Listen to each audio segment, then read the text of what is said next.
News is asking now enact an emergency curfew in the district for anyone under 18. Businesses in DC's Navy Yard. I grew up in an environment that created a lot of unsafe habits and behaviors. My mother and my father were both addicted to narcotics. I feel like the fact that we have food insecurity, the fact that a lot of people can't even afford to pay their rent or have to work 3 and 4 jobs is why the crime is the way it is. When I hear the terms public safety, I think about how we should collectively be building the society that we want, where everybody feels secure in their own space. People do call the police to go out, but then we see that that is a momentary intervention. And what people need long-term are supports right now. I don't think that social safety net is very strong in the city. When all you have is a hammer, everything's a nail. We're treating jail and prison as the hammer that'll fix everything. It's not a safety solution. It's actually contributing to the problem.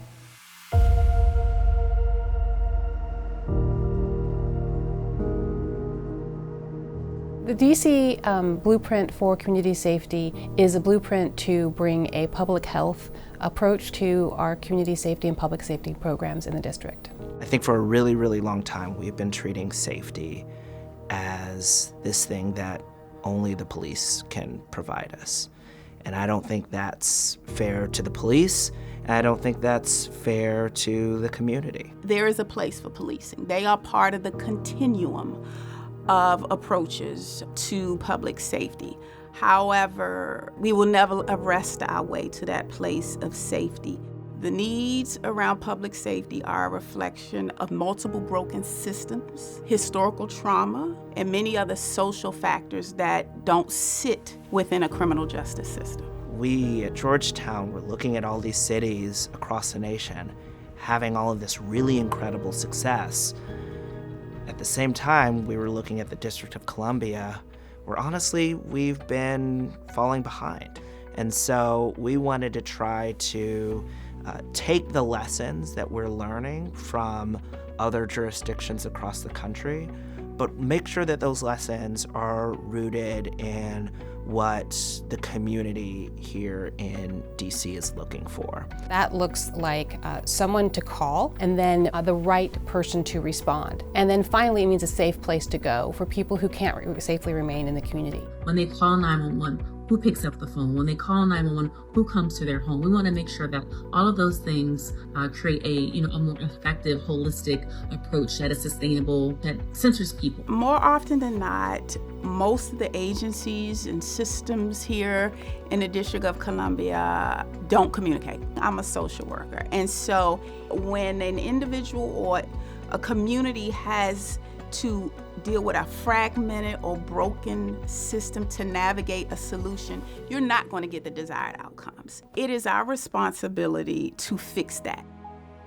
We had over 100 conversations with community members, advocates, service providers, and other experts.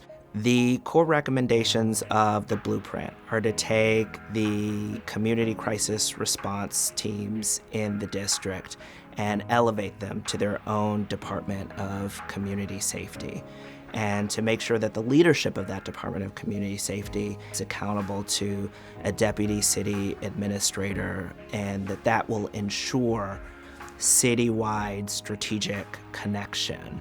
And it's those relationships and that knowledge about what's going on and what everyone else is doing that allows people to work effectively and efficiently. None of our recommendations in this paper are asking to pull dollars from the Metropolitan Police Department's budget. These are resources that are already being spent, but they're just not being spent effectively.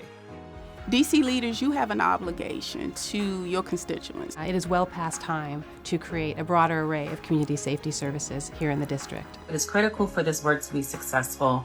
All of those different things require collaboration. That collaboration is essential. Start focusing on crisis like you want it to work and like you think that it matters.